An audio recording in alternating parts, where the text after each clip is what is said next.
Every movement, every thought, and every memory starts from an important, fascinating organ in our body, which is brain. I am Dr. Safal Shetty, exactly why I chose neurology.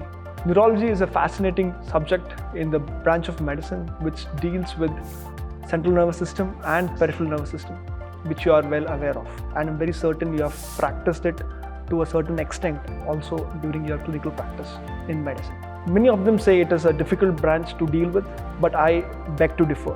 It is a branch which is purely logical. If you understand the anatomy and physiology beneath the subject, it is a cakewalk.